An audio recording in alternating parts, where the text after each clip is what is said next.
اس سبب سے بھی کہ وہ سود خوری کرتے تھے، جبکہ اس سے انہیں منع کیا گیا تھا، اور لوگوں کا مال ناحق کھانے کے سبب سے بھی، اور ان میں سے جو کافر ہیں ان کے لیے ہم نے دردناک عذاب تیار کر رکھا ہے۔ لیکن ان میں سے جو علم میں راسخ ہیں اور اہل ایمان ہیں، وہ اس پر ایمان لاتے ہیں جو آپ صلی اللہ علیہ وآلہ وسلم پر نازل کیا گیا، اور جو آپ صلی اللہ علیہ وآلہ وسلم سے پہلے نازل کیا گیا، اور نماز قائم کرنے والے ہیں اور زکوٰۃ دینے والے ہیں، اور اللہ اور روز آخرت پر ایمان لانے والے ہیں۔ یہ وہ لوگ ہیں جن کو ان قریب ہم اجر عظیم عطا کریں گے۔ اے رسول صلی اللہ علیہ وآلہ وسلم، ہم نے آپ کی طرف اسی طرح وحی بھیجی ہے جس طرح نوح اور ان کے بعد کے نبیوں کی طرف بھیجی، اور جس طرح ہم نے ابراہیم، اسماعیل،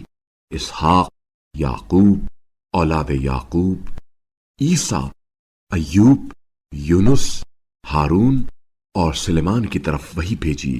اور داؤد کو ہم نے زبور دی۔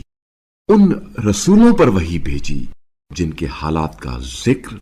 ہم پہلے آپ صلی اللہ علیہ وآلہ وسلم سے کر چکے ہیں، اور ان رسولوں پر بھی جن کے حالات کا ذکر ہم نے آپ سے نہیں کیا، اور اللہ نے موسیٰ سے تو خوب باتیں کی ہیں۔ یہ سب بشارت دینے والے اور تنبیہ کرنے والے رسول بنا کر بھیجے گئے تھے، تاکہ ان رسولوں کے بعد لوگوں کے لیے اللہ کے سامنے کسی حجت کی گنجائش نہ رہے، اور اللہ بڑا غالب آنے والا، حکمت والا ہے۔ لیکن اللہ گواہی دیتا ہے کہ جو کچھ اس نے آپ صلی اللہ علیہ وآلہ وسلم پر نازل کیا ہے وہ اپنے علم سے نازل کیا ہے، اور ساتھ فرشتے بھی گواہی دیتے ہیں، اور گواہی کے لیے تو اللہ ہی کافی ہے۔ بے شک جنہوں نے کفر اختیار کیا اور اللہ کے راستے سے روگردانی کی، یقیناً وہ گمراہی میں دور تک نکل گئے۔ جنہوں نے کفر اختیار کیا اور ظلم کرتے رہے، اللہ انہیں ہرگز نہیں بخشے گا اور نہ ہی ان کی رہنمائی کرے گا،